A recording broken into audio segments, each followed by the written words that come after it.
Olá, pessoal, tudo bem? Eu sou o Manuel Neto, também conhecido como Manu. Sou design lead aqui na Loft e hoje vim compartilhar um pouquinho de uma experiência e alguns aprendizados que a gente teve aqui no time. Vim aqui representar esse time que hoje está no tamanho de mais de 50 designers, junto com a Marina e com a Júlia, mas não sempre, nem sempre foi assim, né? Eu sou o primeiro designer da Loft, design solitário, que eu costumo dizer. Entrei na Loft em 2018 e eu queria compartilhar um dos primeiros desafios que eu tive aqui na Loft. Esses desafios eles me trouxeram bastante aprendizados que permeiam até hoje na cultura do time. E eu queria contar duas histórias que me fizeram aprender bastante e e que hoje a gente foca muito nisso na cultura do time. Mas antes de começar a contar a história, eu queria mostrar para vocês os nossos pilares do que a gente acredita aqui no time, né? Sem esses pilares, a gente fala que a pessoa não deve estar aqui na Loft, ou então, na verdade, a gente leva isso para a vida, né? Se você pensar, se não tiver esses três pilares, a gente tem que repensar se faz sentido a gente estar naquele lugar ou não.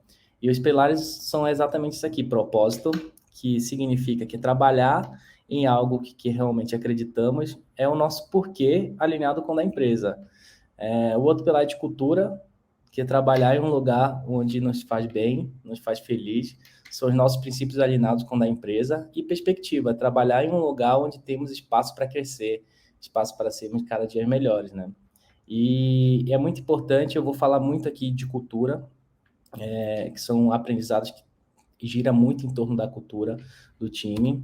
E o primeiro desafio, quando eu cheguei na Loft, era, como eu fui o primeiro designer, era contratar pessoas, né? Eu lembro muito bem quando o CEO, que é o Florian, falou para mim assim, cara, seguinte, se você tiver que priorizar alguma demanda, você precisa contratar alguém. E aí eu lembro no primeiro dia em que eu fui receber o primeiro desafio para entender todo o contexto que a empresa estava passando, tinha alguns meses de empresa só, e eu já tinha que priorizar entre compradores e vendedores, por exemplo. E a gente é uma empresa que compra uma plataforma digital, mas antigamente o nosso posicionamento era compra, reforma e venda de apartamentos. E eu lembro muito bem no início que eu tinha que priorizar entre esses dois públicos. Assim, eu falei, então eu já tenho um desafio grande aí que é trazer outras pessoas, designers, para trabalhar aqui com a gente. E só que assim, pensa que na Loft, ninguém conhecia a Loft, né? Eu também nunca fui muito de me apresentar para a comunidade, não fui muito conhecido, então ficava muito mais difícil de convencer pessoas para conversar comigo.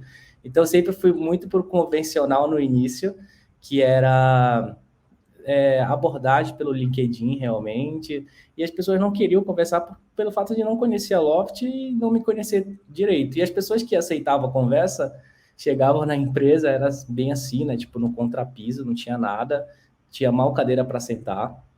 E as pessoas, um fato super engraçado é que as pessoas entravam aqui na empresa e esses pisos aqui era meio que solto e faziam vários barulhos, parece que ia meio que cair assim.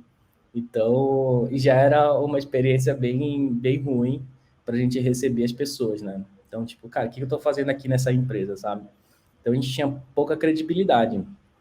E uma das estratégias que eu usei, eu não estava dando certo pelo modelo convencional, não só vender modelo de negócio, né? A gente tinha que focar muito nas pessoas, né? Então, tipo, o que eu vendia? A minha estratégia foi vender o time. Só que esse time era de uma pessoa, lógico, tinha algumas pessoas na empresa já, muito pelo background do Floren e do Mate, que foram dois caras que haviam construído uma empresa de sucesso, que era a Print, e a gente vendia muito isso.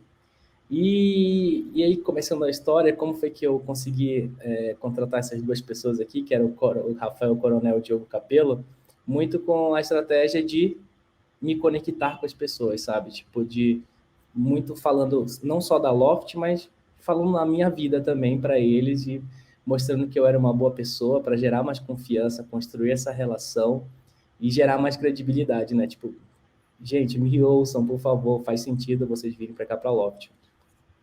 E contando a primeira história do Coronel, o Coronel foi como as pessoas no LinkedIn em geral não me conheciam. Eu falei, comecei a procurar pessoas que estavam no meu ciclo de amizade. O Coronel eu conheci através de um relacionamento que eu tinha, que era uma pessoa que ela era front-end numa empresa, e o Coronel era designer, fazia dupla com essa pessoa, né? E eu falei, pô, que legal. Eu conheci ele numa confraternização da empresa que eles trabalhavam e eu comecei a conversar com ele, me conectar de certa forma, falando de design, falando de coisas pessoais e descobri que ele gostava de futebol, assim como eu. E aí eu falei, caramba, então a outra oportunidade de eu conversar com ele é chamando ele para jogar um futebol. E foi o que aconteceu, ele me adicionou nesse grupo de WhatsApp que existe até hoje, onde tem várias pessoas que jogam futebol, que são da área de design também. Eu falei, pô, uma boa oportunidade de eu falar com mais pessoas aqui.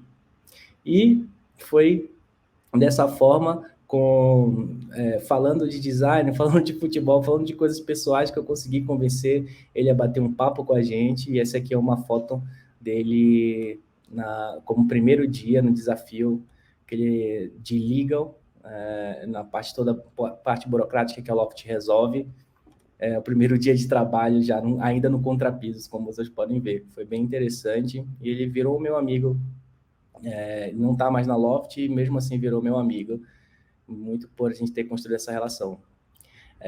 O outro exemplo bem legal de comentar foi do Diogo Capello, que foi o nosso head de design e VP aqui na Loft. Hoje ele não está mais na Loft, mas foi bem interessante também a história que a gente teve com ele. Foi no mesmo processo, né, de conexão, de conhecer as pessoas, de fato ter interesse genuíno em conhecer ele, e aí a gente descobriu, além de mostrar todo o nosso desafio aqui na Lopes, a gente descobriu que ele era palmeirense. E um dos presentes que a gente deu para ele, presente no bom sentido, de surpresa, foi levar ele no jogo do Palmeiras, onde a gente comprou a camisa do Palmeiras, onde a gente pegou o CEO, o Flora também é palmeirense, a gente pegou o passaporte de uma cadeira cativa que o Florian tem, levou ele, foi bem legal, foi um jogo, foi 0-0, mas o que ficou foi a conexão que a gente conseguiu fazer com ele, da gente ter outras conversas além de trabalho. E o que eu quero passar para vocês aqui nessa história é que eu aprendi que se a gente tiver interesse genuíno por pessoas, a gente consegue construir bons relacionamentos. E construir bons relacionamentos, a gente consegue construir um time muito forte. Com isso, hoje, o nosso time de design virou uma referência em toda a Loft como um pilar de cultura. A gente é muito citado em outras áreas, quanto que a gente cuida das pessoas aqui dentro do nosso time de design. Isso é muito importante e valoriza muito. Fechou?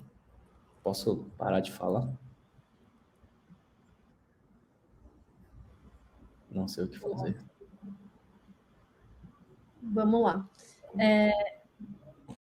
Meu nome é Julia, eu sou Product Designer e estou há quase 3 anos na Loft, mas não estou há todo esse tempo no time de design, faz mais ou menos 1 ano e meio aí que eu mudei completamente minha carreira. Pode passar, Manu. E voltando um pouco no tempo, então, e explicando a minha trajetória, eu sou formada em arquitetura e urbanismo, então essa primeira foto sou eu apresentando um projeto de arquitetura. Então, antes de trabalhar na Loft, minhas experiências anteriores foram nesse ramo. E depois disso, em 2019, eu apliquei para uma vaga quando a Loft tinha lá suas 60 e poucas pessoas. Essa foto aqui do meio era a Loft ainda sem nada nos andares, como o Mano mostrou também. E minha primeira experiência na Loft foi no time de CX, de Customer Experience, né, na área de operações, onde eu trabalhei 1 ano e meio, mais ou menos, olhando para a experiência das pessoas que compravam um apartamento reformado na Loft. Então, acho que de tanto olhar diariamente para como era a experiência dessas pessoas que buscavam ali um novo lar, um passo gigantesco na vida dessas pessoas. Eu comecei a cada vez mais ficar inquieta de como eu poderia melhorar de alguma maneira toda essa jornada que o time olhava e o que eu estava fazendo também no dia a dia.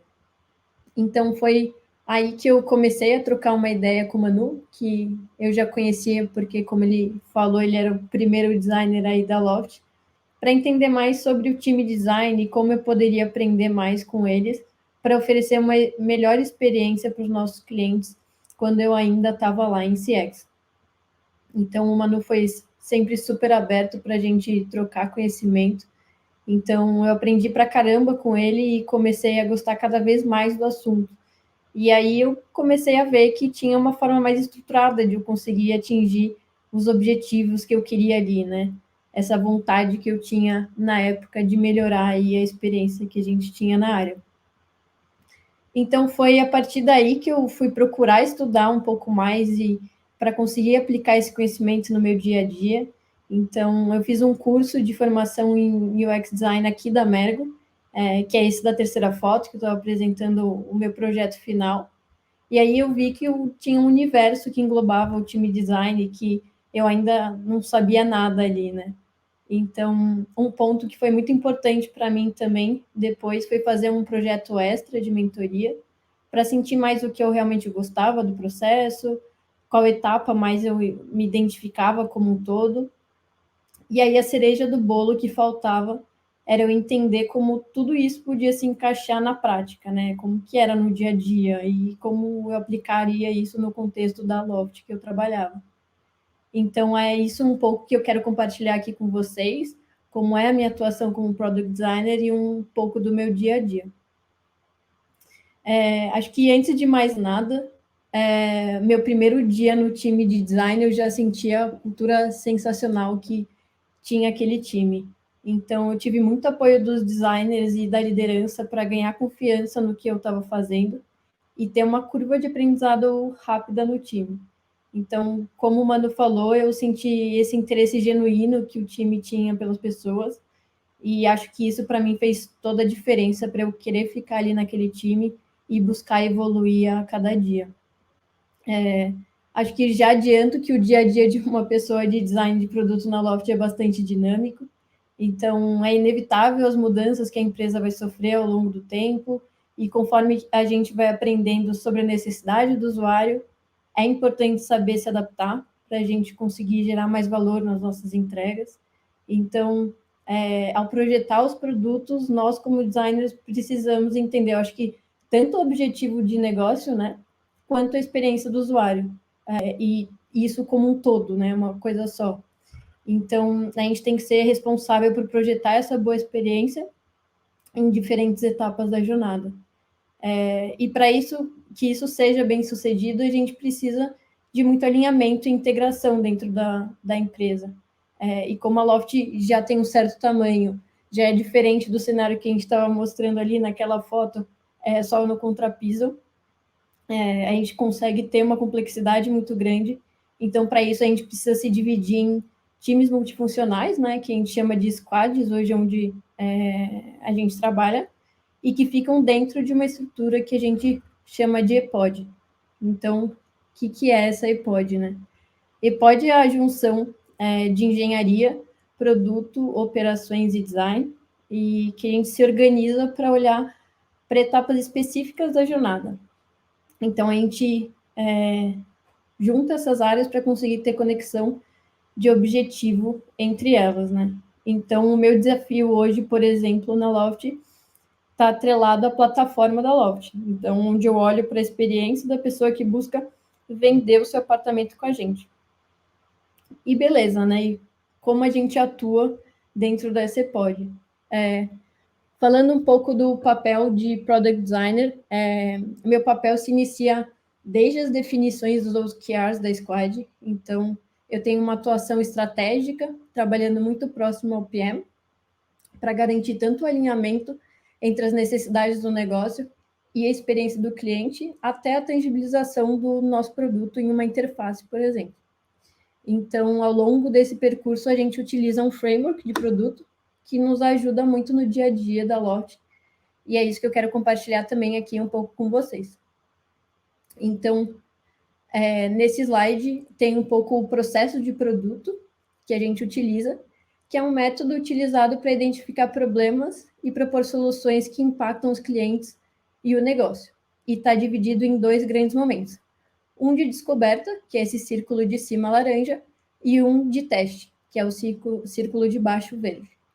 Então, logo no início de um quarter, por exemplo, de acordo com todo o conhecimento que a Squad já vem carregando ao longo dos quarters, a gente faz uma dinâmica para construir os nossos QRs, onde cada pessoa do time consegue colaborar para a construção deles, dos nossos objetivos, e a gente tem a oportunidade de envolver stakeholders necessários. Então, para mim, é fundamental o papel do designer nessa etapa, para conseguir influenciar, envolver toda a squad e stakeholders necessários nas discussões e co-construir qual que será o objetivo desse semestre que a gente tem pela frente. Então, no próximo slide, a gente foca aqui nessa etapa, né, após a construção dos OKRs, que na Loft é revisado todo quarter, e a gente começa mais profundamente essa outra etapa de discovery que a gente chama de descoberta. Então, essa primeira etapa vai depender muito da maturidade do produto, de quanto o problema já foi explorado, o quanto de pesquisa já foi feita. Então, tem diversas metodologias e frameworks que você pode aplicar de acordo com o seu contexto e a sua necessidade. Mas o que é importante aqui é ter em mente que a gente precisa definir claramente o problema que a gente está olhando, quais são as oportunidades que a gente tem para atacar, e priorizar as mais promissoras para gerar mais impacto, né? Então, beleza, como a gente pode organizar essa primeira etapa de descoberta? Pode passar mais um. Aqui tem uma maneira que a gente gosta de trabalhar na squad que eu faço parte, que nessa etapa de descoberta a gente consegue organizar ela através de uma árvore de oportunidades, que é um framework desenvolvido pela Teresa Torres. Então, quem tiver interesse, dá uma olhada depois, que é bem legal e ajuda bastante a organizar as ideias. Que a partir do momento que a gente tem esse objetivo e que é definido, a gente faz diversas dinâmicas com o time para montar essa grande árvore aqui. Então, ela ajuda a gente a ter uma visão maior do problema que a gente está investigando e possibilita que a gente mapeie as hipóteses. Então, a gente consegue definir os experimentos, que é essa última etapa, usando os nossos esforços para realmente entregar algo que faça diferença para o nosso usuário, né? Essa é a ideia de a gente organizar tudo que a gente está olhando nessa etapa de descoberta, nessa grande árvore. Pode passar. E nessa segunda essa parte do framework, é a etapa que a gente busca validar ou invalidar as nossas hipóteses mapeadas, que estão ali na nossa árvore. Então, é uma etapa que a gente chama de experimentação. Então, é onde a gente passa por etapas de validação até colher os resultados dos nossos testes. E aí a gente consegue documentar os nossos aprendizados e definir quais vão ser os nossos próximos passos que a gente vai fazer ali. E vale ressaltar que durante todo esse ciclo a gente busca falar e validar com usuários reais. Então, tanto em pesquisas exploratórias quanto em testes de usabilidade, o Product Designer é responsável por conduzir o projeto de pesquisa e garantir que a gente está ouvindo nossos clientes. Dentro da nossa EPOD, a gente tem todo o suporte necessário da pessoa researcher, que está alocada também na EPOD, ou também do próprio time de pesquisa. Então, é assim que a gente fecha esse ciclo, a gente olha para o problema, entende quais são as nossas oportunidades, prioriza o que vai ser feito, e aí a gente testa as nossas hipóteses para reduzir as nossas incertezas e caminhar no sentido certo. Então, nas etapas seguintes de ideação e tangibilização da nossa interface, a gente também tem bastante espaço para co-criar com outros designers do time, temos um design system para nos guiar, design critiques, onde a gente consegue levar projetos desde a fase mais inicial de discovery até projetos mais desenvolvidos em interface. E para desenvolver nossas interfaces, a gente usa o Figma, que também é uma ferramenta super colaborativa e que atende bastante o nosso dia a dia. Bom, falando de dia a dia, eu trouxe um exemplo aí fake de um calendário. para mostrar um pouco como funciona a minha semana. Então, a squad que eu trabalho funciona em sprints de uma semana. Então, a gente tem alguns rituais de alinhamento com o time que a gente chama de daily. Então, a gente tem uma planning no início da semana, que é para planejar o que vai entrar de tarefas na próxima sprint. Tem uma refining, que é para refinar e discutir com o time o que está no forno para a próxima sprint. As retros, que são retrospectivas do que a gente fez na sprint passada para refletir o que a gente está mandando bem e onde a gente pode melhorar. E ao final da semana a gente olha as métricas e aprendizado de testes ou de coisas que implementamos anteriormente para discutir com o time.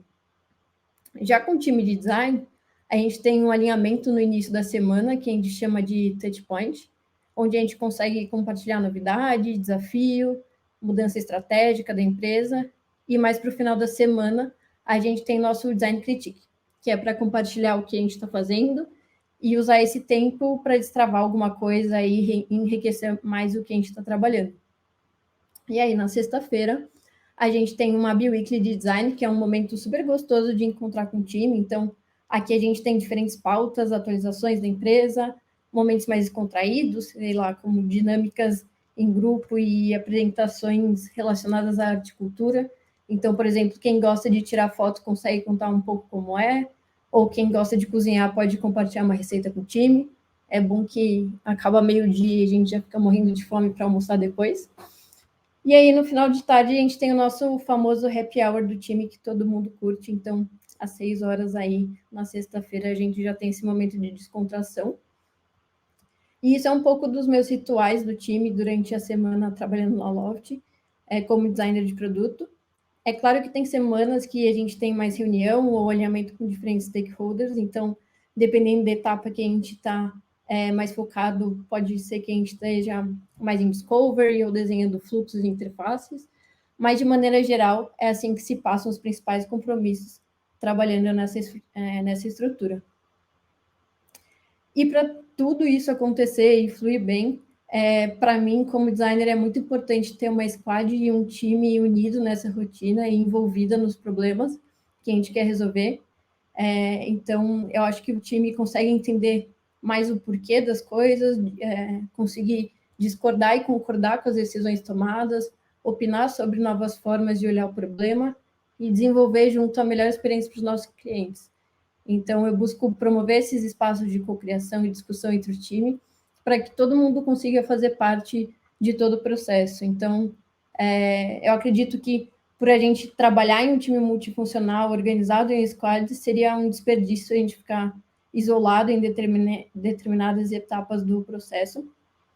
Então, um ponto fundamental aí, ao meu ver, dos designers, eu acho que de além de buscar projetar a melhor experiência, é também ser esse alicerce e fomentar essa cultura em que produto, design e engenharia trabalhem juntos em diferentes etapas do processo para garantir mais alinhamento, senso de pertencimento e maior qualidade das nossas entregas. Então, a gente consegue ouvir os principais stakeholders envolvidos nesse processo de construção de produto e, é claro, os nossos clientes também.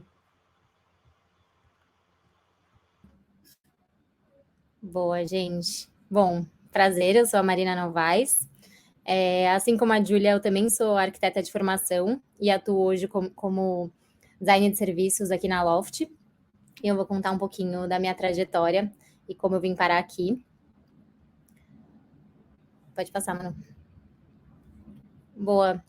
Aqui contando bem rapidamente, eu me formei em arquitetura e muito da minha escolha por essa carreira tem muito a ver com eu era uma apaixonada assim pela experiência de viver a cidade, de viver os espaços, mas muito cedo eu percebi que o dia a dia de trabalho dentro da arquitetura não me completava em várias formas, então eu sentia muita falta, assim, fui muito comunicativa e curiosa e queria entender de outros escopos e tal. Então, eu sentia falta disso no meu dia a dia, de explorar outras coisas, resolver problemas em outras escalas. E aí, assim, quando eu me formei, eu estava trabalhando numa empresa e eu comecei já a me interessar pela área de CX, comecei a migrar ali dentro. Mas a minha migração oficial, sair da arquitetura, foi na Loft. Eu entrei na Loft também no time de CX, em operações, no mesmo time que a Júlia, mas eu tinha um papel um pouco diferente, era como ponto focal do cliente, então também era no pós-venda ali, então basicamente o papel era garantir que o cliente tinha uma experiência boa depois que ele comprasse um apartamento, e isso envolvia desde ajudar ele com o projeto de reforma até o contrato. Então, tinha muitas coisas ali que envolviam oferecer essa boa experiência, principalmente de forma rápida e imediata.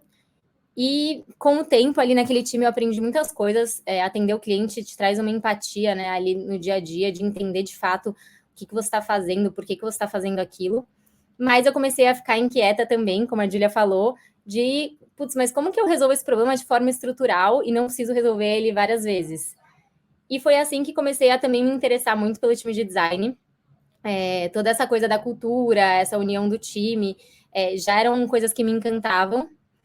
E aí aconteceu a migração, eu migrei para o time de tech, inicialmente como CX também, então antes da gente ter a frente de Service Design dentro da Loft, essa mesma frente chamava CX. Inicialmente olhava muito para métricas de experiência, mas também, desde que eu entrei no time, a gente já começou a puxar algumas coisas que são bem específicas de Service Design, como mapeamento de jornadas, trazer uma visão holística da jornada do cliente, entender como que era o depara daquela experiência que ele estava sentindo na ponta com com nossos processos internos. E aí a gente, entendendo essas sinergias, criou, há 1 ano e meio atrás, a frente de Service Design. Fomos eu e o André, que era meu par até hoje, fomos os primeiros Service Designers, a gente trouxe essa frente. E o que guia tudo, às vezes eu acho que é meio aleatório ter chegado aqui, mas é tudo sobre experiência, né? Então, desde a experiência do viver, até estar ali disponível para o cliente, para o que ele precisar, até trazer essa visão holística para ajudar a construção do produto, tudo envolve uma paixão por experiência e por oferecer isso para o cliente lá no fim. E aí, um pouco dessa mudança, assim, de operação para tecnologia, tem muito disso que eu comentei, de estar ali na frente, oferecer uma boa experiência para operações, é você dar a mão para o cliente ali, imediatamente resolver as coisas, apagar incêndio e estar ali disponível. E aí, em tecnologia, no time de design, a gente tem um pouco dessa outra visão de resolver esses problemas de forma estrutural, e essas duas coisas se retroalimentam e devem se retroalimentar sempre, e a gente é cliente um do outro para, no fim do dia, oferecer o que a gente se propõe a fazer, né? E aí isso tem muito a ver com o crescimento da empresa mesmo. Então, como o Manu e a Júlia comentaram, a gente nasceu comprando, reformando e vendendo. Então, a gente nasceu uma empresa ops-driven, né, que era guiada pela operação. E o objetivo era, de fato, a gente entregar aquele apartamento, e é o caminho natural. Mas com esse crescimento mais focado em experiência, que é o único caminho possível, né, e com essa direção da empresa com o tempo para ser uma empresa customer driven, também apareceu muita oportunidade assim, no time de design, e novas funções, e novos espaços, e novas necessidades mesmo do time, para abrir novas caixinhas, né? E foi assim que nasceu o Service Design. A gente diz que Service nasceu de uma dor como oportunidade, então a gente tinha, ali como a Júlia mostrou, os times eles estão separados em EPODs, então dentro das EPODs tem vários squads, então basicamente cada um está olhando para um pedacinho, e tinha essa dor a gente começou a ver os clientes reclamando muito de múltiplos contatos, experiência segregada, e aí com isso também criou-se uma oportunidade de trazer essa frente que tem como missão o olhar holístico mesmo, olhar por cima, juntar as pontas e colaborar com os times dessa forma. E aí, bom, contando um pouco da nossa casinha, Service Design hoje está também nas EPODs, mas basicamente nasceu, e é onde eu estou hoje, em Design Ops, que tem como missão basicamente potencializar os outros times para que eles construam produtos com mais velocidade e qualidade. Aí no próximo slide eu mostro um pouquinho, só para tangibilizar como a gente atua. Então, A gente tem vários EPODs por frente, né? Então, 3P, 1P, Superhumans e Lore, e alguns são tribo.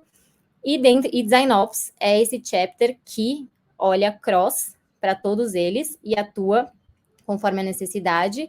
E isso serve também para as disciplinas que estão dentro de DesignOps, né? Que tem design de produto, bem focado também no design system, tem pesquisa, tem tom de voz e tem service. E o nosso papel é tanto oferecer padrões e ajudar os times a fazer melhor o que eles fazem, como também atuar em projetos, né? E aí, entrando um pouco na missão de Service Design, a gente tem muito disso que eu comentei, que é trazer uma visão holística, de cima mesmo, então unir pontas, não só sobre o produto, como sobre processos e também times, né? Então, conectar, como o pessoal comentou, tá sempre conectando um time com o outro. E aí, aqui um pouco de como a gente atua, né? Então, mais um pouco dessa visão holística. Então, Service Design, ele olha por cima, então ele olha para Loft dentro de DesignOps, dentro dos squads, ele olha, dentro das EPOs, ele olha de forma geral também, e o design de produto está dentro da squad, ali no micro, cuidando da sua parte do produto. E aí, juntando com o que a Júlia falou, a gente atua na primeira parte do diamante, do duplo diamante.